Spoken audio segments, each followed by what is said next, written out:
Hello students, today we are going to learn a very important second part of our duty exemption and remission scheme, part 2, where we are going to further on see that what are the schemes and how they are applicable.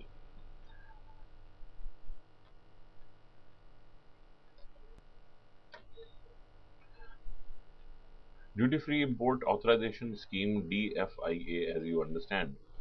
Uh, Scheme 4.2.1 DFIA is issued to allow duty free import of inputs such as fuel, oil, uh, energy sources. I mean, these are the examples of what all are called as the inputs, which are allowed the duty-free imports. They're just uh, those which, therefore, the exporter will have to, the one who is importing something for export, will have to prove that these are the inputs. So these primarily are the example of inputs. This is not something which is very exhaustive, the terms and the items, but which is as per the SION. So oil, energy sources, catalysts which are required for production of export products, DGFT by means of public notice may exclude any product from purview of the DFIA. This scheme is in force from 1st May 2006. So here we see that how DFIA, the any particular product may also be taken out of this scheme, depending upon then how it is being utilized, whether it is being actually utilized or just for the sake of getting the benefit of the duty free that it is being done. In the earlier slides, we have also seen that how a scheme takes into account that any misuse of this scheme may not be done.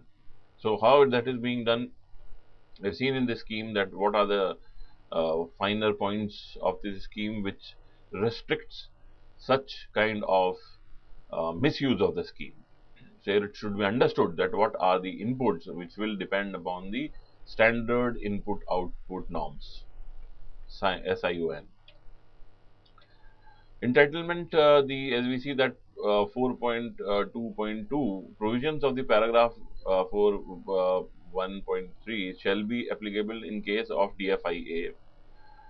However, these authorizations shall be issued only for products for which standard input output norms have been notified. In case of the post-export DFIA, a merchant exporter shall be required to mention only the names and the addresses and the manufacturers of the export products. Applicant is required to file application to concerned RA before affecting exports under DFIA. So, before the export, this has to be done, the declaration has to be made, the application has to be made.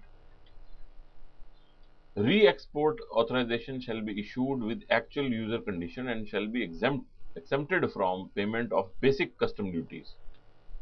Additional customs duty, excise duty, education cess, anti-dumping duty and safeguard duty, if any, in case of uh, actual user, DFIA and where CANVIT credit facilities on inputs have been available for the exported goods. Even after completion of the export obligation, the goods imported against such DFIA shall be utilized in the manufacture of dutiable goods, whether within the same factory or outside, by a supporting manufacturer, suppose. So, even if it has not been utilized, then it can be utilized for those goods for which duty is to be paid. And therefore, it is seen that how these imports can be utilized. Now, import items 4.2.3 provisions of paragraph 4.1.1 and 12 and 13 and 14, as we may say, of FTP shall be applicable for DFIA holder. Value addition 4.2.4, a minimum 20% value addition shall be required for issuance of such authorization. 20%. except for items in gems and jewelry sector, for which value addition would be as per paragraph 48 2.1 of HBP V1. Items for which higher value addition is prescribed under advance authorization scheme shall be applicable. Export obligation 4.2.5. Procedures and a time period related to fulfillment of export obligation have been laid down in the chapter 4 of HBP. What are all are those that has to be kept in mind over here, that before evaluation of the export obligation, uh, what what all necessary conditions are required. Transferability: once export obligation has been fulfilled, request for transferability of authorization or inputs imported against it may be made before concerned RA.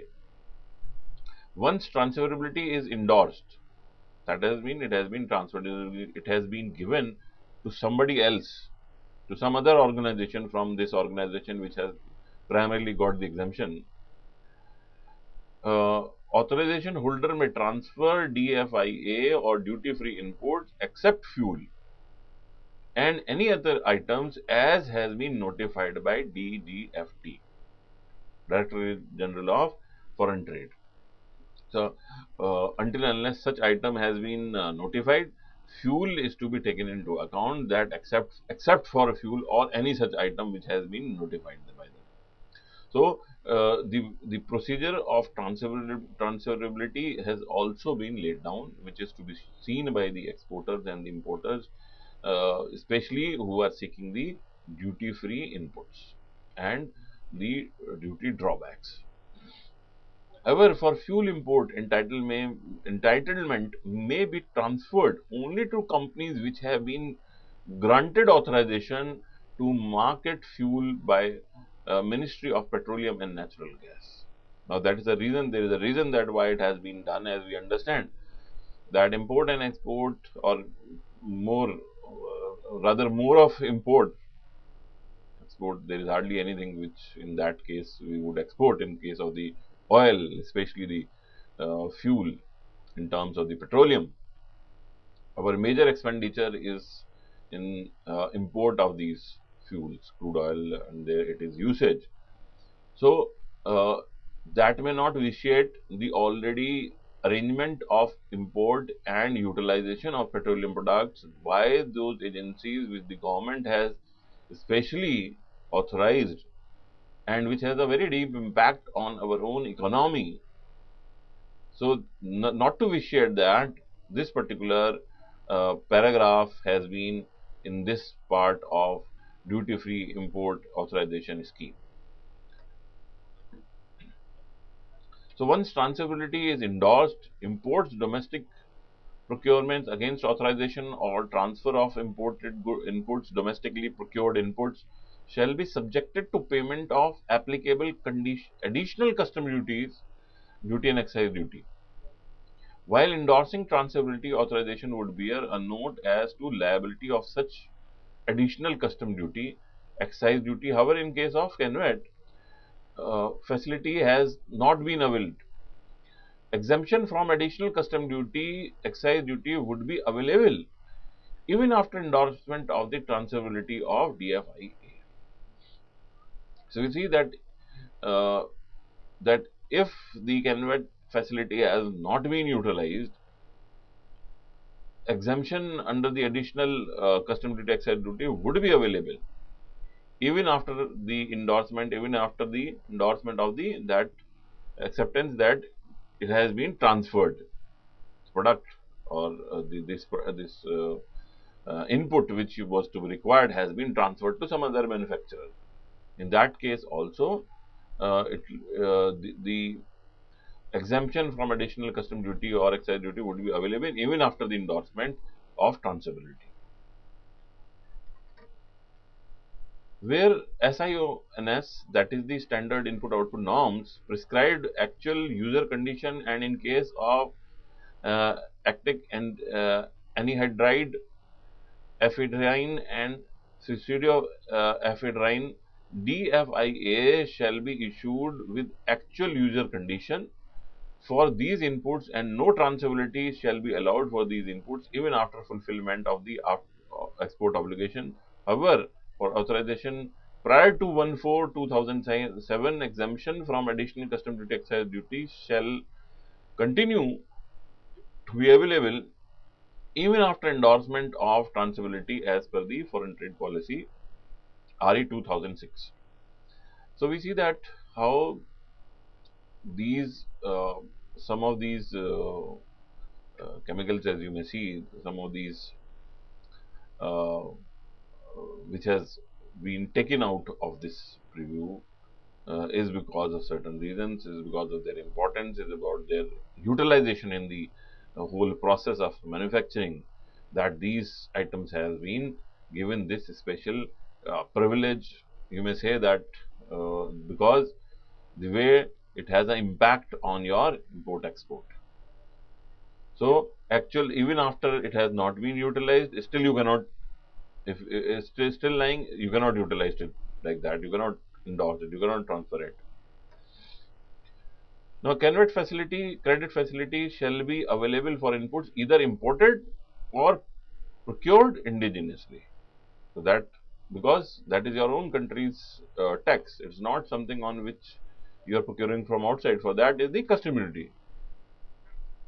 So, duty entitlement book scheme 4.3 objective of DEPB is to neutralize incidence of custom duty on import contents of export product. Primarily, the whole issue is giving impetus, given due importance, motivation, and to facilitate the export from our country. And to do so, such imports which directly go into such exports are to be exempted. Otherwise, our final product, which will be made, which will be given, which will be sold in the international market, will be rendered as non-competitive. We will not be competitive in the uh, international market if our manufacturing is costly. Even if after the process and everything is very cheap, the raw material itself is, if that is expensive, then it will be rendered as something which will be loss making. So just to make us more competitive in the international market, these standards have been, the custom duties have been seen that how it has to be reduced. So we see that component of customs duty on fuel appearing as consumable in the SIOM at times shall also be factored in this duty entitlement passbook scheme. Component of additional duty shall also be allowed under DEPB as brand rate in case of non availment of convert credit. That has been not been used, that no, not available, non availability of the convent. The special additional duty shall also be allowed. Okay. Neutralization shall be provided by way of grant of duty credits against the export product. So in this case, the the credit will be given to the organization for such exports. An exporter may apply for credit at a specified percentage of FOB, value of exports made in freely convertible currencies. Now, in case of supply by a DTTA unit to a SEZ unit or SEZ developer, co-developer, an exporter may apply for credit for exports made in freely convertible currencies or payment under the foreign currency account of SEZ unit or SEZ developer, co-developer. So here we see that how these multi schemes of the country are coming into a fine semantic uh, uh, a process of coming together, of amalgamating, so that the benefit is transferred to the exporter. So we see that how like there may be a special economic zone which is available, especially oriented for, especially made for export, or especially for say providing the motivation to the say IT industry, and all the taxes are exempt already there. So you are taking another benefit of the duty exemption. So how they all are to match, a part of that has been covered in our previous slides. Part is here also, which adds to this very fact that how this is to be done. So in addition, the now here what has been talked about is the developers of such areas and zones, and they may also require some of the inputs. There may be a fuel input also over here. In such a case, then how it is to be taken, it has been laid down in this particular scheme. In addition, the exporter shall also be entitled for DEPB benefit in case payment is made in Indian rupees by SEZ developer co-developer for supplies received with effect from 10 to 2006, whatever has been after that. So by that time, the certain development has already taken place in the SEZ. So this whole paragraph talks about the how the developers and co-developers are going to utilize this scheme when already they are developing something which is under the title of a special economic zone where other taxes has been uh, are not being charged to to that area for development purpose. The credit shall be available against such export products and at such rate as may be specified by DGFT by way of public notice. So, wheresoever that the person will have to, organization, professionals in this area will have to actively see that what notices have come out. They have to be vigilant about the changes. Although that is generally known if you are in this kind of a work or a business, but that is especially for the student to gather that much of the knowledge and be prepared for being employable, they will have to constantly understand and upgrade themselves uh, for such notices time and again. So credit may be utilized for payment of custom duty on freely importable items and or restricted items. DEPB scripts can also be utilized for payment of duty against imports under EPCG scheme. Further, DEPB scripts can also be used debited towards payment of custom duty in case of EO defaults or authorization issued under chapter 4 and 5 of this policy. However, penalty interest shall be required to be paid in cash. Now, duty entitlement passbook scheme, further on we may say that how the prohibited items of export mentioned in ITC HS book as amended from time to time shall not be entitled for DEPB credit, except for such exports affected under traditional facility wherever allowed in terms of the paragraph 1.5 of the FTP. So there are the restricted items, as you may understand, which may be again for the national security or very strategical for the whole nation, where the whole nation interest is concerned. These are such items. DEPB holder shall have option to pay additional custom duties in cash as well. Validity period of DEPB for imports shall be as prescribed by the HBP. Transferability of DEPB and or items imported against it are freely transferable. Transfer of DEPB shall however be for import at a specified port, which shall be the port from where exports have been made, so that things become easy to match, to do the uh, matching of both the import and export there. Imports from a port other than the port of export shall be allowed under TRA facility as per the terms and condition of Directorate of Duty Withdrawal notification. Additional custom duty, excise duty, and special drawback additional duty paid in cash or through debit under the DEPB may also be adjusted as convert credit or duty drawback as per the Directorate of Duty Withdrawal. Schemes for gems and jewelry for exporters of gems and jewelry can import procure duty-free inputs for manufacturing. Replenishment authorization. Exporters may obtain replenishment authorization from RA in accordance with the procedure specified. That where you need more input have fall short of what has been planned, then it can be replenished for the particular procedure has been given, which is easier than doing it for the first time. Replenishment authorization may also be issued for consumables or tools as paragraph 4A.28 of HBP. Now let's consider the case of diamonds. Imports of diamonds for certification, gradation, or re-export. It's not only that the diamond are to be procured as raw from Indian mines only and then refined and exported.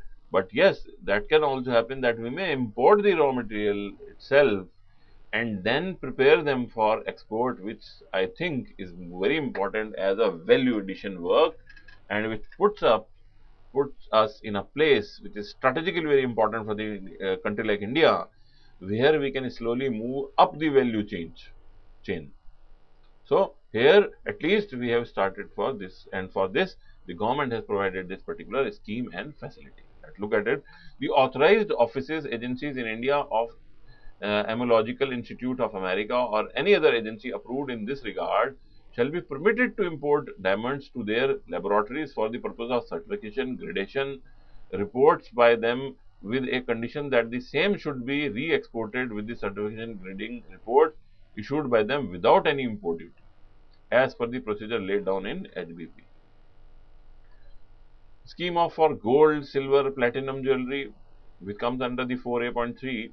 Exporters of good gold, silver, platinum jewelry and articles thereof may import their essential inputs such as gold, silver, platinum, mountings, findings, rock gems, precious and semi-precious stones, synthetic stones, and unprocessed pearls in accordance with the procedure specified on this behalf. Nominated agencies. Nominated agencies are MMTC Limited, Handicraft and Handloom Export Corporation, HHEC, State Trading Corporations, STC, the Project and Equipment Corporation of India Limited, PEC, STCL Limited, MSTC Limited, Diamond India Limited, Gems and Jewelry Export Promotion Council, Star Trading Houses only for gems and jewelry sector, and Premier Trading houses under the paragraph 3.10.10.2 of the FTP and any other agency as authorized by the Reserve Bank of India. The export, now here let me also say that each of these uh, organization play somewhere a very vital role in and has played a vital role till now also in the Indian economy. So it is very important that each website should be checked for each one of them so that you can understand that why have been made, how and when they have been made, what does their profit and loss looks like, what are the other activities which they have done. So I think each of these websites should be visited and should be seen that what are the things which have been done into it. So exporters export oriented units under units in SEZ may obtain gold, silver, platinum from nominated agencies. Procedure for import of precious metals by these agencies other than those authorized by the RBI and the gems and jewelry units operating under the export oriented units and SEZ schemes and monitoring mechanism thereof may be as per the provision laid down by the HBPV in this regard. So, a bank authorized by RBI is allowed export of gold scrap for refining and import standard gold bars as per the RBI guidelines. Uh, Now, items of export under the 4A.5, following items, therefore, if exported, would be eligible for facilities. What are these? Gold jewelry, including partly processed jewelry, and articles including medallions and coins, excluding legal tender, of course, and legal tender coins, whether plain or studded, containing gold of 8 carat and above. There you should understand that what is the excluding legal tender coins. I may not deliberate on that, but you may just check that and try to understand what exactly it is meant over here, that what is to be exported, not the legal tender. Now, please read your currency for that. Silver jewelry, including partly processed jewelry, silverware, silver strips, and articles including medallions and coins, again excluding the legal tender coins and any engineering goods, containing more than 50% silver by weight. Platinum jewelry, including partly processed jewelry and articles including the medallions and the coins, excluding legal tender coins, and any engineering goods containing more than 50% platinum by weight. Now, let's look at the value addition. Value addition for A.6, value addition for gems and jewelry sector shall be as per the paragraph 4A.2.1 of HBP. It would be as given earlier, the similar fashion over here, but only the thing is that what we call as A over here has to be defined. That value addition in terms remains the same. That value addition is input minus output, A minus B upon B into 100. But what is important is, let us see the A part of it, which is FOB, value of export realized, and FOR, value of supply received. So, the freight which has been charged by the from the importer, that is, you have exported, the other fellow has imported, so you have sold it. So, at what value it has been sold in terms of the shipping has to be understood. That whether it is on the moment you have put it on the ship, you say that now it is your duty. So, my value is this, or the value you are charging, the price you are charging from your export is the one which is in the hands of your customer sitting abroad. So, what is the value which you say? Whether it is the moment you have shipped and you have said, okay, my job is done, here I have sent it. Anything happens to you, risk is yours. Or you give him the product at his doorstep, even in the foreign country. So, that is to be seen, that what exactly is that value. B, value of inputs including domestically procured, such as gold, silver, platinum, content in the export product, plus admissible weightage, along with value of other items such as gemstone, etc., uh, wherever gold has been obtained on loan basis. Value shall also include interest paid in foreign currency for to such suppliers. So, we see that in gems and jewelry, it's not an easy thing to do. Like, for example, you have gold which is of your own country. Some part in that jewelry will be studded with the diamonds which have been imported in raw form, some in finished form from abroad.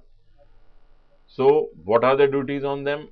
And some of them have been, some precious metal stones have been taken from your own country. So, finding the inputs itself is a tricky job over here.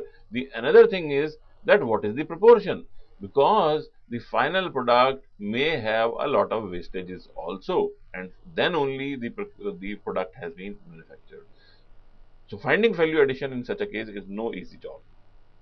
So, that has to be seen. Wastage or, or wastage or manufacturing loss for goods, gold, silver, platinum jewelry shall be admissible as per paragraph 4A.2 of HBP. Exports against supply of foreign buyer, 4A.8, where export orders are placed on nominated agencies, status holder, exporters of 3 years standing, having an annual average turnover of rupees 5 crores during preceding 3 licensing years. Foreign buyer may supply in advance and free of charge gold, silver, platinum alloys, findings, and uh, countings of gold, silver, platinum for manufacturer or export. Such supplies can also be in advance and may involve semi-finished jewelry, including findings, mountings, components for repairs, remake, and export subjected to minimum value addition of 10%. However, if so imported semi-finished goods, gold, silver, platinum jewelry is exported as studded jewelry, value addition of 15% shall be achieved. In case of export, wastage of 2% may be permitted. Exports may be made by nominated agencies directly or through their estates or by status holder exporters. The import and export of findings shall be on the net to net basis. Exports against advance authorization. An advance authorization may be granted for duty-free import of gold of finesse not less than 0.995 fineness, and mountings, sockets, frames, and findings of 8 carats and above.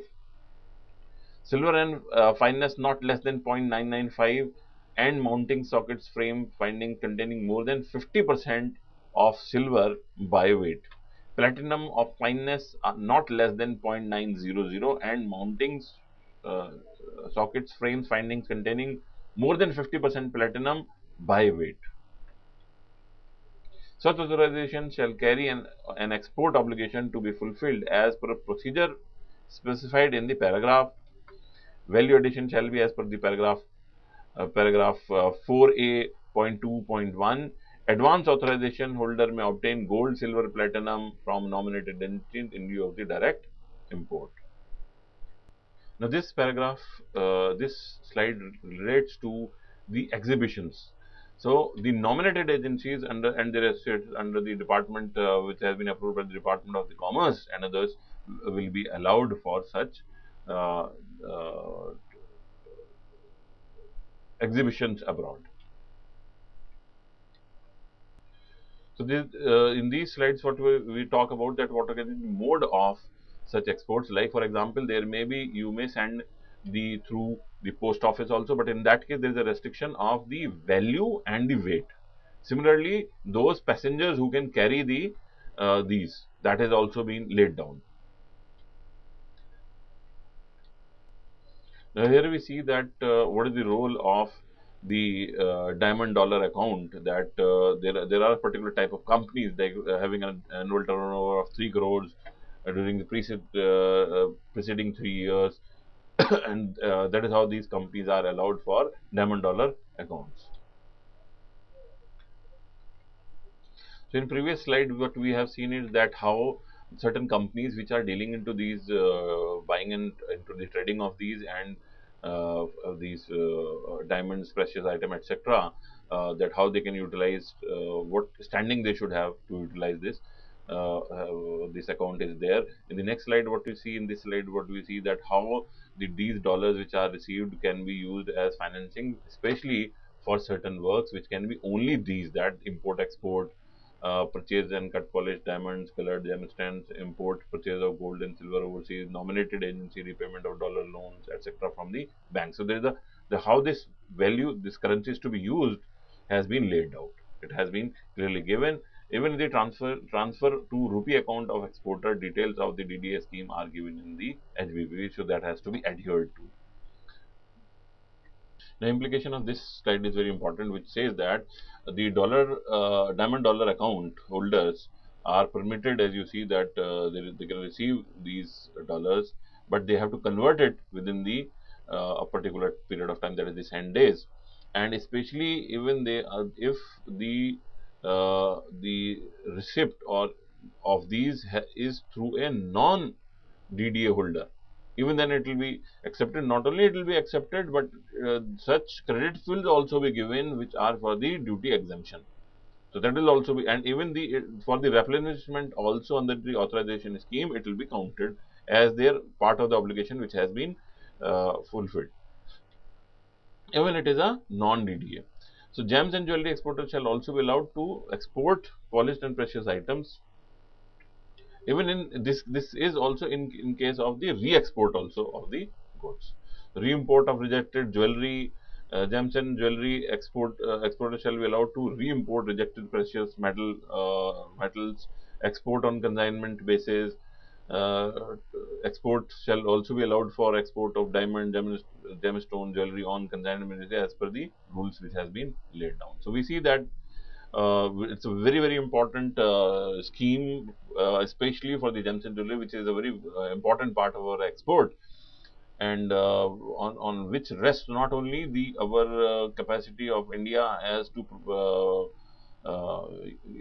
procure the raw material from within the country, but also more importantly the professionals who are related to this and those who are finding the livelihood through this business, like those craftsmen who are working into it, the companies which are coming into it, the branding which has started in India. So there's a whole lot of things, whole lot of ambit which can especially even multiply, especially our value of export in many as a multiple, many times. That is more important. We will look at the entitlement, import, value addition, transferability, gems, and jewelry. Thanks.